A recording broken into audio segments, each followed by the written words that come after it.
Hello welcome to our channel. భూమిలోని సారాన్ని పీల్చి పిప్పి చేస్తున్నారు ఈ కూటమి ప్రభుత్వం. దానిపై ఒక అద్భుతమైన కొసమెరుపు ఉంది. వాళ్ళ మాజీ మంత్రి, టీడీపీ మాజీ మంత్రి చంద్రబాబుని ఏమంటున్నారో కూడా లాస్ట్లో నేను చూపిస్తాను. ప్రతి ఒక్కరూ చివరి దాకా చూడండి.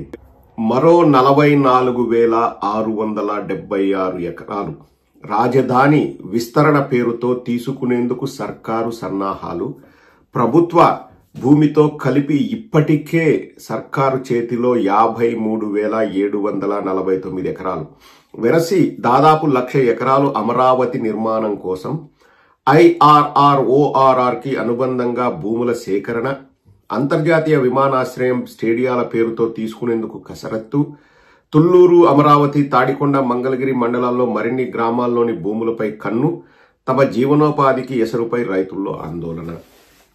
కానీ పచ్చ మీడియా పచ్చగొట్టాలు ఎట్లా క్రియేట్ చేస్తుందంటే రైతులకు ఎటువంటి నష్టం లేదు, రైతులు స్వచ్ఛందంగా వచ్చేసి తీసుకోండి అని ఇస్తున్నారు మాకు భూములు అన్నట్లు కలరింగ్ ఇస్తారు. 33,000 ఎకరాలు స్వచ్ఛందంగా వచ్చి ఇచ్చారని వాళ్ళు చెప్తారు.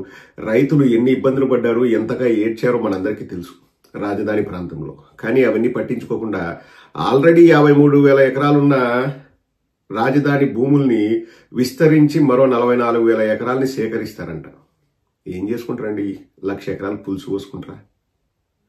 1,00,000 ఎకరాలు పులుసు పోసుకుంటారా?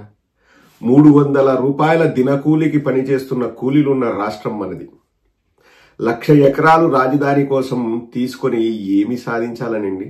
ఇప్పుడు ఆ 1,00,000 ఎకరాలు ఇచ్చిన వాళ్ళకి ఇప్పుడు సపోజ్ ఎకరం ₹1,00,00,000 ఇచ్చారనుకుందామండి. ఈ రోజు అది మంచి ధర. కానీ ఒక 10 ఏళ్ల తర్వాత అది 20 కోట్ల 30 కోట్లు అయితే ఆ రైతు బాధ ఎలా ఉంటుందో ఒకసారి ఆలోచించండి. ఏముండదు, ఆ ₹1,00,00,000 10 ఏళ్ళకి అయిపోతుంది. ఆ తర్వాత రైతు పరిస్థితి ఒక్కసారి ఆలోచించండి. ఈ రోజు ₹1,00,00,000 ఆ భూములను కొంటున్నదంతా కూడా వ్యాపారవేత్తలు, డబ్బున్న వాళ్ళు ఇప్పుడు ఒక మురళీమోహనో, ఒక పయ్యావుల కేశవో, ఒక రాఘవేంద్రరావో, ఒక అశ్విని దత్తో ఇలాంటి వాళ్ళు కొంటున్నారు. హైదరాబాద్ చుట్టుపక్కల వాళ్లే ఆక్యుపై చేశారు. ఇప్పుడు రాజధాని చుట్టుపక్కల వాళ్లే ఆక్యుపై చేస్తారు. పేదవాడు మరింత పేదవాడిగా తయారవుతాడు. మా ఊర్లో 300 రూపాయలు సంపాదించే ఒక దినకూలి రాజధానిలో ఏమి కొనగలడండి? ఒకసారి ఆలోచన చేయండి. ఒక 2 ఎకరాలున్న రైతు రాజధానిలో ఏం పెట్టుబడి పెట్టగలడు? ఒకసారి ఆలోచించండి. రాజధాని అన్నది దేనికోసం అండి? పరిపాలనా సౌకర్యం కోసం మనం రాజధానిని నిర్మించుకోవాలి. ఒక సెక్రటేరియట్, ఒక అసెంబ్లీ, ఒక హైకోర్టు. ఇది కాదా అండి రాజధాని? అఫ్ కోర్స్ అధికారులు ఉండడానికి నివాసాలు. 1,00,000 ఎకరాలు కావాలా అండి దానికి? TCSకి ఎక్కడో 22 ఎకరాలు ఇస్తాము, 99 పైసల లీజుకు, అది అని చెప్పేసి ఎక్కడో వార్తలు చూస్తున్నాను. ఇప్పుడు చాలా మంది ఉద్యోగస్తులు వర్క్ ఫ్రం హోమ్ చేస్తున్నారు. పెద్ద ఆఫీసులు ఖాళీగా ఉన్నాయి మహానగరాల్లో. ఇప్పుడు కొత్తగా TCSకి నువ్వు 22 ఎకరాలు ఇచ్చి ఏం సాధించాలని? రామోజీ ఫిలిం సిటీకి 1000 ఎకరాలు ఇచ్చాడు కదా చంద్రబాబు నాయుడు. తర్వాత ఎటువంటి లాభాలు పొందాడో మనందరికీ తెలుసు.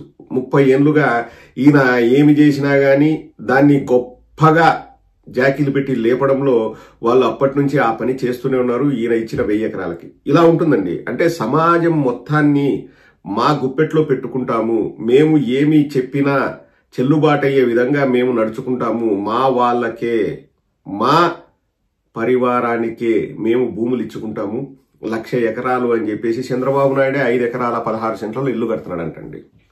ఇవన్నీ చేసేది కూడా ఇప్పుడున్న 53,000 ఎకరాల్లో అసలు రియల్ ఎస్టేట్ అన్నది పుంజుకోవట్లేదని చెప్పేసి ఇంకో 44,000 ఎకరాలు దాన్ని తీసుకొని అక్కడ రియల్ ఎస్టేట్ వ్యాపారం చేద్దాం, అక్కడ పుంజుకునేలాగా చేద్దాం. ఇవి మరీ మారుమూల గ్రామాలు, విజయవాడకి గుంటూరుకు మధ్యలో ఏదైనా చేద్దామన్న ప్లాన్తో ఇప్పుడు ఈ కొత్త డ్రామాలకు తెరలేపారు ఈ కూటమి ప్రభుత్వం.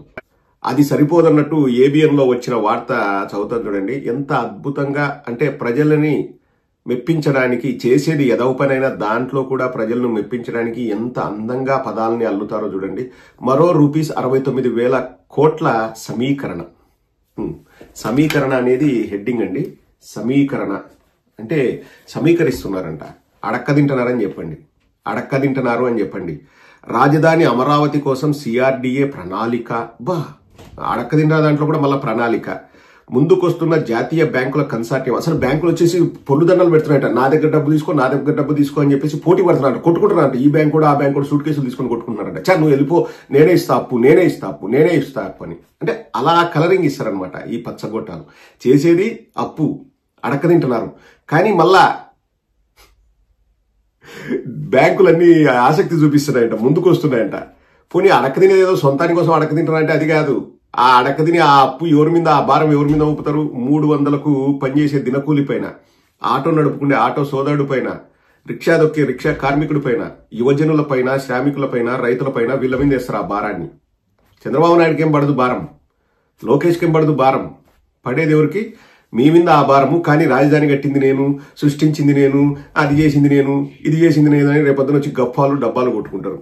సిఆర్డీఏ ప్రధాన కార్యాలయంలో బ్యాంకర్లతో చర్చలు. ఇప్పటికే 31,000 కోట్ల మేర సంస్థల నుంచి సమీకరణ. ప్రపంచ బ్యాంకు, ఏడీపీ, హడ్కో, కేఎఫ్డబ్ల్యూల నుంచి, తాజాగా బ్యాంకుల కన్సార్టియం నుంచి తీసుకోవాలని నిర్ణయం. భూముల ధరలు పెరగగానే విక్రయించి బ్యాంకులకు చెల్లింపు. వ్యాపారం. భూముల ధరలు పెరుగుతాయంట, ధరలు పెరగగానే విక్రయించేసి బ్యాంకులకు ఇస్తారంట. ఇంతకంటే దరిద్రం ఉందండి.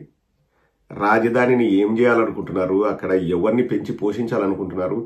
ఒక్కటే ఒక ఆప్షన్ అండి చంద్రబాబు నాయుడుకి ఇప్పుడు ఉండేది. వాస్తవంగా చెప్తాను చూడండి, రాజధానిలో రియల్ ఎస్టేట్ బాగా చేసి ఏదో సంపద సృష్టించినా అని చూపిస్తూ ఒక 4 బిల్డింగులు కట్టి, ఇదిగో బిల్డింగులు కట్టినాను, ఇంకా నేనే రాజధానికి నేనే సృష్టికర్తను అని చెప్పేసి ఇంకా నెక్స్ట్ ఒక 20-30 ఏళ్ళు 40 ఏళ్ళు గఫాలు కొట్టుకుంటూ డబ్బాలు కొట్టుకుంటూ బతకడానికి ప్రణాళిక. వాళ్ళ కొడుకు ప్లాట్ఫామ్ సెట్ చేస్తున్నాడు. ఇంకా రేపొద్దున ఇదే చెప్పుకుంటా ఇంకా నెక్స్ట్ ఇంకా 4 ఏళ్ళు ఇంకా దీనిపైనే చేస్తారు. ఒక్కరికి ₹1 డబ్బు ఇచ్చేది ఉండదు, ఒక చేసేది ఉండదు. మీ పేరు ఎప్పుడు అప్పులు చేస్తే ఇంకా మీకు డబ్బులు ఎక్కడి నుంచి తెచ్చిస్తాడు? నా దగ్గర డబ్బులు లేవు, నేను పేదోడిని అంటాడు. 70,000 కోట్లు అంటండి అప్పు రాజధాని కోసం. మళ్ళీ ఆడ భూముల రేట్లు పెరుగుతాయంట, పెరిగినప్పుడు ఇస్తాంట. ఆ భూముల రేట్లు ఎట్లా పెరుగుతాయండి? కొనేదేవుడు. ఇప్పుడు ఈరోజు ₹1,00,00,000 ఉంది, నా దగ్గర ₹1,00,00,000 ఉంది, నేను కొనాలనుకుంటా. ఎగ్జాంపుల్ చెప్తున్నానండి. ఒక భూమి 10 సెంట్ల 100 సెంట్ల వాట్ ఎవర్ ఇట్ ఈస్, అక్కడ ఏవో తీసుకొస్తున్నా అని చెప్పేసి ఆ భూమి ఇప్పుడు 10 కోట్లు అంటే ఎవడికి బొక్క? మళ్ళా అదే భూమి ఏం పెరగదు, సైజు ఆ 10 సెంట్ల 100 సెంట్ల అంతే ఉంటుంది. దానికి రేటు పెరుగుతుంది. పెంచేదేవుడు గాల్లో పెంచుకుంటూ పోతాడు. ఈ చదువు సంధ్య లేని అజ్ఞానులు వీళ్ళంతా రియల్ ఎస్టేట్ చేస్తారు కదా, వాళ్ళు పెంచుతారు రేట్లు. ఏంటికి పెంచుతారంటే భగవంతుడికి తెలియాలా మన జీడిపి ఎంత, మన జిఎస్డిపి ఎంత, మన ఎకానమీ ఏంటి, మన పెరిగే రేట్లు, మనకు వచ్చే ఆదాయం ప్రకారం ఆ విధంగా పెరుగుతుందా, లేకపోతే ఆదాయమేమో ఇటు పెరుగుతుంది, ధరలేమో ఇట్లా పెరుగుతాయి. అంటే ఎవరు పేదవాడవుతున్నాడు? నువ్వు నేను పేదవాడవుతున్నావు. కానీ అది సంపద సృష్టిని చంద్రబాబు అంటాడు. మీకు అర్థమవుతుందా?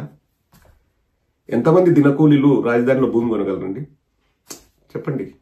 అదొక కాస్ట్లీ అఫేర్ అనమాట. అది ఓన్లీ ఇప్పుడు అదేదో సినిమాలో కన్సార్ అంటారు కదా, ఆ టైప్లో గోడలు కట్టుకొని ఓన్లీ డబ్బున్న వాళ్ళు, జైబేరి వాళ్ళు, రాఘవేంద్రరావు, అశ్విని దత్తో, లేకపోతే పయ్యావుల కేశవో, ఇటువంటి వాళ్ళు కొనడానికి మాత్రమే ఆ రాజధాని. మీకు నాకు రాజధాని కాదు. మీకు నాకు ఏం మిగిలిందిరా అంటే అప్పు. 70,000 కోట్లు మీ నెత్తిన మా నెత్తిన దొబ్బుతారు. మనము ఆ ట్యాక్సులు కట్టాలంటే మనం డైరెక్ట్ కట్టం, మనకు ట్యాక్సులు పెంచుతారు. ఇప్పుడు కరెంటు బిల్లులు పెంచినారు కదండి, ఆ టైప్లో ఎవడో సొమ్ము ఎవడో ఎంజాయ్ చేస్తున్నట్టు మీరు కరెంటు బిల్లులు ఎక్కువ కడితే దాన్ని తీసుకుపోయి రాజధాని కడతారంట, లేకపోతే దాన్ని ఇంకో దానికి వాడుకుంటారంట. ఇంకా అంతా డైరెక్ట్. ఇప్పుడు మీ మీద అప్పు భారం పడుతుందంటే డైరెక్ట్గా వచ్చేసి నువ్వు ఈ 70,000 కోట్లు నిన్ను అడగరు, పంచుతారు. ఆ అప్పునంతా పంచుతారు. నిత్యావసర వస్తువుల ధరలు పెరుగుతాయి, అన్ని ధరలు పెరుగుతాయి, బస్ టికెట్లు పెరుగుతాయి, ఎలక్ట్రిసిటీ బిల్లులు పెరుగుతాయి, గ్యాస్ బిల్లులు పెరుగుతాయి, అన్ని పెరుగుతాయి. ఏమి అంటే అక్కడ వాళ్ళు జైబేరి వాళ్ళు, లేకపోతే రాఘవేంద్రరావు, అశ్విని దత్తో వాళ్ళు ఎకరాలు భూములు కొని దాన్ని మళ్ళీ 10 100 వాళ్ళు అమ్ముకుంటారు. ఇంకా జైబేరి చేసింది ఏందబ్బా? జైబేరి రోడ్డుకి అన్ని 1,000 కోట్లు ఎక్కడి నుంచి వచ్చింది? తక్కువ రేటుకు సామాన్యుల దగ్గర భూమి కొనడం, దానికి ఏదో విల్లాలు కడుతున్నాం, అవి కడుతున్నాం అని చెప్పేసి ప్లాట్లు వేయడము, ఎక్కువ రేట్లకు అమ్మడం. అదే రియల్ ఎస్టేట్ కదా. ఇంకంతకంటే ఏం పేరుంది దానికి? బ్రోకరిజం చేయడమే. ఒక దగ్గర కొని ఇంకొకరికి అమ్మడం బ్రోకరిజమే. అది మధ్యలో వీళ్ళు బ్రోకర్లు. ఇంకంతకంటే ఏముందండి? దానికి ఒక అందమైన పేరు జయబేరి అని, ఇంకొక బేరు అని, ఆ బేరి ఈ బేరి అని, మన కర్ణబేరి పగలు కొడతారు. ఇంకంతే, అంతకంటే జరిగేది ఏముండదు. ఈ విషయం గురించే తెలుగుదేశానికి సంబంధించిన మాజీ మంత్రి వడ్డే శోభనాధీశ్వరరావు గారు ఏం మాట్లాడుతున్నారో ఒకసారి వినండి, అది చూసి ముగించేద్దాం. చక్కటి ప్రశ్న వేశారు వడ్డే శోభనాధీశ్వరరావు గారు. ఎక్కడికి తీసుకెళ్తున్నారు రాష్ట్రాన్ని? ఆయన తెలుగుదేశానికి సంబంధించిన మాజీ మంత్రి. ఆయన రైతులకు ఎంతో చేయాలని, రైతుల కోసం కృషి చేసిన పెద్ద వ్యక్తి. ఇంకా ఒక అడుగు ముందుకు పోయి కులాల గురించి, మతాల గురించి మాట్లాడితే అతను కూడా కమ్మతనే. అతనే చంద్రబాబు నాయుడిని ప్రశ్నిస్తున్నాడు. ఇంకా దీనికి సమాధానం చెప్పు చంద్రబాబు. మేము ప్రశ్నిస్తే మేము వైఎస్ఆర్సీపీ వాళ్ళము, మేము ఆపోజిట్ వాళ్ళము, మేము వేరే కులం వాళ్ళము, మా కులం అంటే వాళ్ళకు పట్టదు, ఆ ఏబి వెంకటేశ్వరరావుని తీసుకొచ్చి కులాల మధ్యలో మాట్లాడించి రచ్చలేపుతారులే. మాట్లాడింది వడ్డే శోభనాధీశ్వరరావు గారు. అతను ఒక కమ్మ వ్యక్తి, అతను తెలుగుదేశానికి సంబంధించిన వ్యక్తి. ఇంకా సమాధానం చెప్పు చంద్రబాబు.